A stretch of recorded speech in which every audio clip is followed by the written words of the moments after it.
Hello and welcome to this very special video series from HR Magazine. My name is Katie Jacobs and I am the editor of HR Magazine.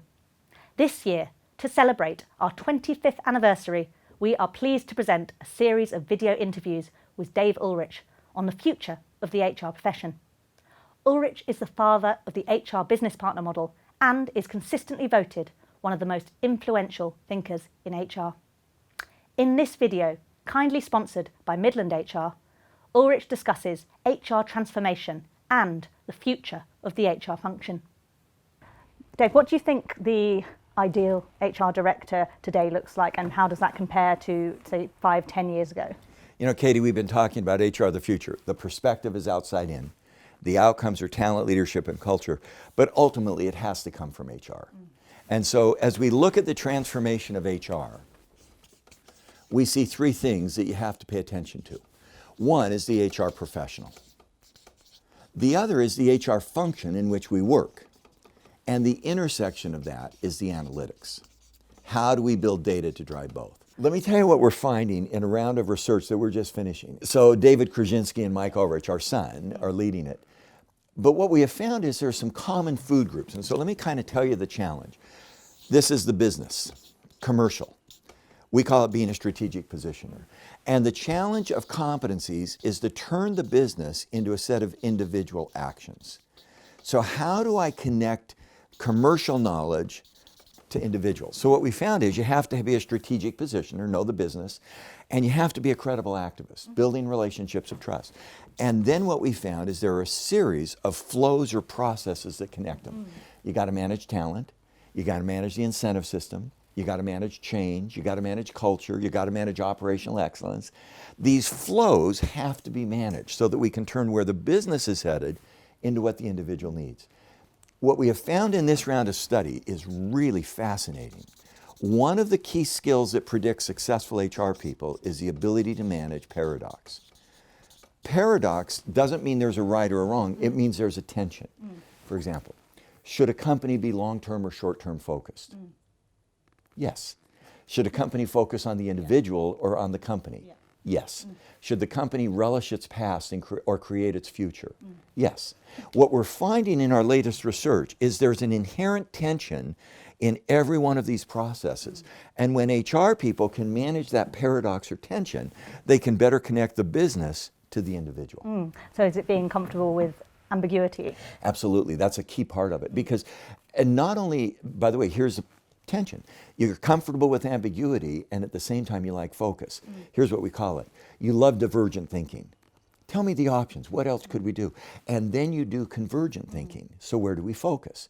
And if you can manage that tension between ambiguity or divergence and convergence and focus, you'll help your company go forward. For example, some companies are almost exclusively focused. Here's our goal, here's our goal. What would an HR person do? They would challenge divergent thinking. Don't get locked in. Think broadly. Other companies are very divergent focused. We value diversity and everything is good. Wrong. You got to be focused. So HR's job is to manage the paradox between different options. And that's what we're finding in some of the HR skill set. And in that skill set, how can HR professionals really go about developing it? I mean, a lot of it is you taking responsibility for your own. Obviously, yeah. You take responsibility. Step 2 is reading HR Magazine every month. No, it's being self-aware, the emotional intelligence, the self-awareness, and then pushing yourself to new areas. For example, one of the themes that we found in here is HR analytics. That one of the messages for HR of the future is to bring data to decision making. And while we're at it, I'll talk just briefly about analytics. I think analytics is a very scary area for HR right now because we're putting the data before the business.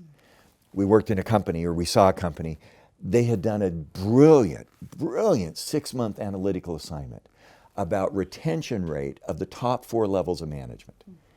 Tough thing, because they looked at the 360, they looked at turnover, they looked at performance appraisal, they looked at cultural surveys, and they were able to predict with 80% accuracy who in the top 4 levels of management would leave. And they were proud of it. Look at what we've done. Here's the question we ask. In the last 10 years, what's the regrettable loss of the top 4 levels of management?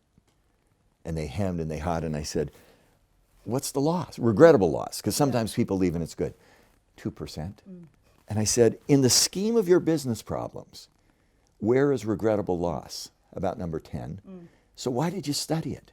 Because we could get data on it. This is my frustration with analytics. Your top 5 problems, your stock price is below the industry average. That goes back to leadership capital. Why aren't you studying that? Your products are old, they're out of date. You're not a global player. Your innovation cycle is behind. You don't collaborate with partners well. Those are your business problems, and yet you're taking analytics to measure what's easy, not what's right. I do. I worry about one of the things with the whole obsession with big data is you measure what is there and not what actually adds value. And I think we're linking back to the kind of really big strategic business areas that aren't necessarily what we think of as traditional HR. Great. So is it using the analytics there to inform solutions to those problems rather than just sitting in a kind of silo? Absolutely. And you said it really well. I mean, sometimes we measure what's easy. We go get data because it's there. I don't care if it's in the cloud. I don't care if it's in a spreadsheet. If that data doesn't lead to business solutions, it's not going to help the company. And that's what we have to be focused on in HR.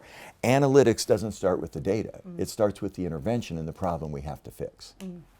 So the final one there is the function. So HR people often like models, and for better or for worse, the Ulrich model is a model now that pretty much most of the businesses that I know use some kind of modified, at least, version of that. But we're always being asked as kind of commentators, what's next? What's the next model? How should I be changing my structure? I get asked the same thing. And by the way, it's not the Ulrich model. That's silly. Somebody described me once as a giant, obviously giant hummingbird who goes around and observes stuff and then puts it into words. It's kind of what newspaper folks do. You're also a less giant hummingbird. The model for HR of the future is really simple. Step 1, HR structure should match the business. That's the premise. You build an HR organization to match your business organization. And all structures are along 2 dimensions. Do we centralize or do we decentralize? If the business is centralized, McDonald's, Starbucks, big American firms, you know what? You build an HR function that's centralized. You have a head of staffing, head of training. If it's decentralized, Virgin, you have multiple business units operating independently. You build an HR function in each one. If it's some of both, you build centers of expertise and service centers. That's not going to change because HR should match the business. A family's not getting along well together. You buy a new television. Are they going to get along better? No. HR function, the structure isn't working well. So you buy a new HRIS system. Is it going to make any difference? No. So then the family's not getting along. They build a new room. They build a bigger house. Are they going to get along better? No. HR, let's restructure, let's change the boxes, let's change the structure on the chart. It's not going to make any difference. For the family to get along better, they have to work on their relationships. I think in HR today, if you get the structure reasonably close to the business, the key issue is the relationships. And there's great research. Do we share a common purpose? Do the centers of expertise and the embedded people work on the same goal? Are we positive, not negative? In the research on relationships, 5-to-1 positive. If I'm 5-to-1 positive to negative in my relationships with you, let's say I know somebody named Lindsay. If I'm going to have a relationship with Lindsay, I got to be 5-to-1 positive to make that work. Are we 5-to-1 positive inside the HR function? Do we manage around things that don't go well? In long-term committed relationships, 60 to 70% doesn't get fixed of the problems. You work around them. There's a list of guidelines around building relationships. I'm now of the opinion that in our HR field, if we get the structure close to the business, it's not the structure and chart that's going to make a difference. It's managing the relationships. I got to do a final thing. Okay. This was really interesting. We're trying to figure out what drives business performance. You know, what drives business performance? This HR transformation stuff does. And we can get 15 to 20% of business performance, which is huge. But here's what we found. About 20% of that 15 to 20% comes from the skills of HR people.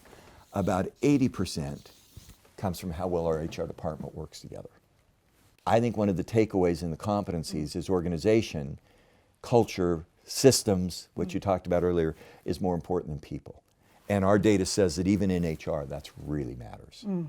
And on the whole, are you positive about the future of the profession and the kind of capability to take hold of all the big ideas that you suggested and lots of other ideas and really push that forward and to help our businesses become kind of more sustainable performers? 0 to 10, how positive are you? What, 0 to 10%? Or No, 0 to 10. 10 is high, 0 is low. I'll be on an 8. I'm a 9.5. And here's why. When I look at the HR field, I go 20, 60, 20. 20% of the HR professionals we work with, and they're on the most influential list, are superb. They're driving business, they're shaping business, they're building talent and culture and leadership. 20% are crappy. By the way, if you want to find the 20% who are bad, I'll help you.